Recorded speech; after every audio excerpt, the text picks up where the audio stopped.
কুলতলিতে গুলিবিদ্ধ তৃণমূল কর্মী সেলিম খাঁকে লক্ষ্য করে গুলি। কুলতলি বৃন্দাবনের খেয়া এলাকার ঘটনা। জানা গিয়েছে যে গতকাল সন্ধ্যায় সেলিমের চায়ের দোকানে যে এলাকা সেখানে বিদ্যুৎ চলে যায়। অন্ধকারের সুযোগে গুলি বোমাবাজি চলে।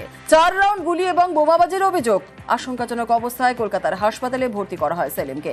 এলাকা থেকে উদ্ধার হয়েছে বোমা এবং আগ্নেয়াস্ত্র। সেলিমের এখন অবস্থা খুব খারাপ, তো আমরা হসপিটালে পাঠিয়েছি। প্রশাসন তদন্ত করে দেখুক। সেলিমের চা দোকান আছে, চা দোকানে ছিল, তো কারেন্ট চলে গেছে, জিনিসপত্র গুছিয়ে বাড়ির মধ্যে ঢুকবে সেই মোমেন্টে যে দুষ্কৃতীরা হঠাৎ এসে ওকে গুলি করে। তো ওখানকার স্থানীয় লোক তাড়াতাড়ি করে এনে হসপিটালে ভর্তি করেছে। হসপিটালে এখানে পারেনি, আমরা তার সাথে সাথে চলে এলাম, বাইরে ট্রান্সফার করানো হয়েছে। এখন 2খানা গুলি লেগে আছে। রেলকর্মীর রহস্য মৃত্যু। রেল আবাসন থেকে উদ্ধার গুলিবিদ্ধ দেহ। প্রদীপ চৌধুরীর গুলিবিদ্ধ দেহ উদ্ধার। আসানসোলে চিত্তরঞ্জন রেল শহরের ঘটনা। সম্প্রতি আবাসনেই দুষ্কৃতীদের গুলিতে খুন হন মৃতের স্ত্রী। প্রদীপ চৌধুরীকে খুন নাকি আত্মহত্যা, তদন্তে পুলিশ।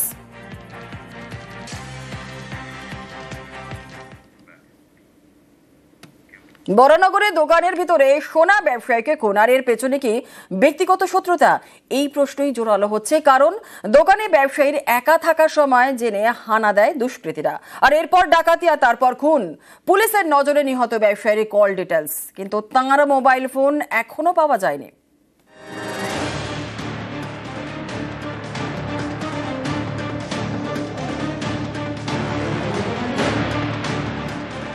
ক্রেতা সেজে সোনার দোকানে ডাকাতিতে বাধা পেয়ে দোকানেই সোনার ব্যবসায়ীকে খুন। বরানগরে ডাকাতি এবং খুনের এই ঘটনায় একাধিক প্রশ্ন উঠছে।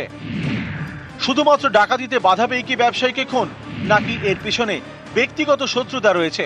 কারণ ঘটনাস্থল থেকে পাওয়া যায়নি তার মোবাইল ফোন। শনিবার দুপুর 3টে থেকে 3:30 নাগাদ ঘটনাটি ঘটেছে। সেই সময় দোকানে একাই ছিলেন ব্যবসায়ী। পরিচিত কেউ না হলে তো ব্যবসায়ীর একা থাকার বিষয়টি জানার কথা নয়। নিহত ব্যবসায়ী শঙ্কর জানা পশ্চিম মেদিনীপুরের দাসপুরে তার আদি বাড়ি। আগে তিনি মুম্বাই সোনার কাজ করতেন। কয়েক বছর আগে বরানগর এসে সোনার ব্যবসা শুরু করেন। এখানে নিজের বাড়ি থেকে মিনিট 2-এর দূরত্বে সোনার দোকান।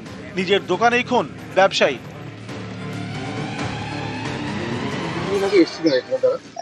2010-11 সালে এখানে উনি আর ওনার ছেলে। মেয়ে কানাডায় থাকে, ছেলে এখানেই থাকতো। ছেলে দিল্লিতে ঘুরতে গেছে একটু। তদন্তকারীরা জানার চেষ্টা করছেন ব্যবসার সূত্রে কি কারো সঙ্গে শত্রুতা তৈরি হয় শঙ্কর জানার। তদন্তকারীদের নজরে নিহত ব্যবসায়ীর কল ডিটেলস। শনিবার ঘটনার পরে দোকানের ভিতরে নিহত ব্যবসায়ীর দেহ উদ্ধার হয়, কিন্তু তার মোবাইল ফোন পাওয়া যায়নি। ব্যবসায়ীকে খুন করে ডাকাতির পর তার ফোন নিয়ে চম্পট দেয় দুষ্কৃতীরা। পুলিশের দাবি গোটা ঘটনায় জড়িত 5 দুষ্কৃতী। বরানগরের শম্ভুনাথ লেন এলাকায় ব্যবসায়ীর দোকান। এই দোকানের ডান দিক দিয়ে দমদম স্টেশন যাওয়ার রাস্তা। সেখান দিয়ে পালাতে দেখা গিয়েছে 3 দুষ্কৃতীকে।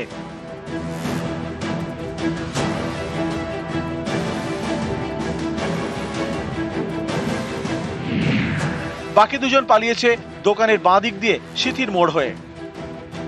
এখানে দেখুন যারা আসে না, সব সারাদিন এখানে ঘোরাফেরা করে, বাইরের লোক।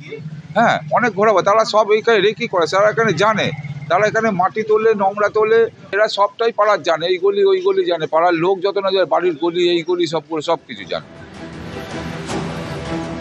নিউজ 18 বাংলা।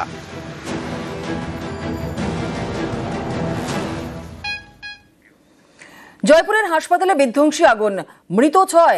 সবাই মানসিং হাসপাতালে আগুন। হাসপাতালের আইসিইউতে আগুনে মৃত্যু 6 রোগীর, এবং বাকি রোগীদের সরানো হয় অন্যত্র ওয়ার্ডে।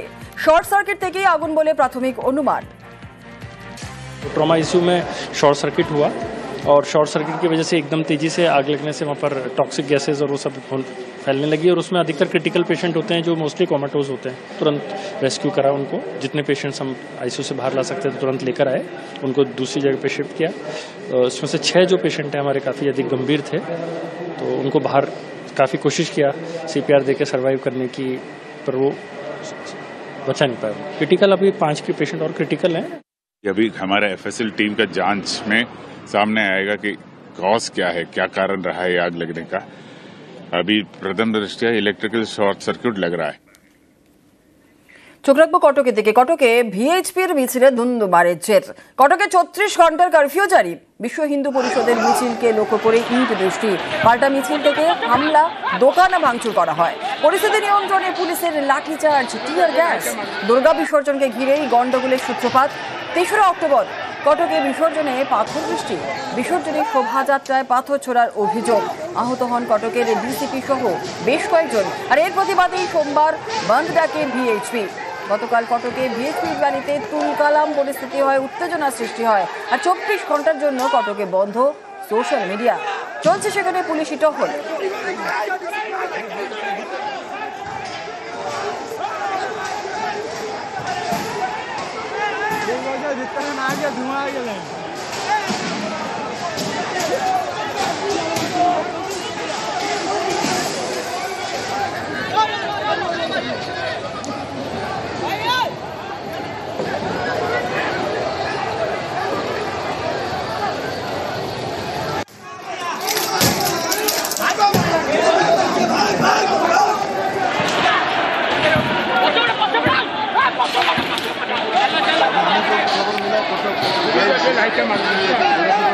रॉकेट्स के द्वारा जो फायर किया हुआ है, तो हम जो कटक फायर स्टेशन से 2 टीम लेके आए। हमें इमीडिएटली हमारा एमएपी से पानी वाटर अप्लाई करके जो आग क्लियरली एस्टिब्लिश कर दिया। जो खबर हुआ है कि शायद नया सड़क के एरिया में कुछ फायर हुआ है।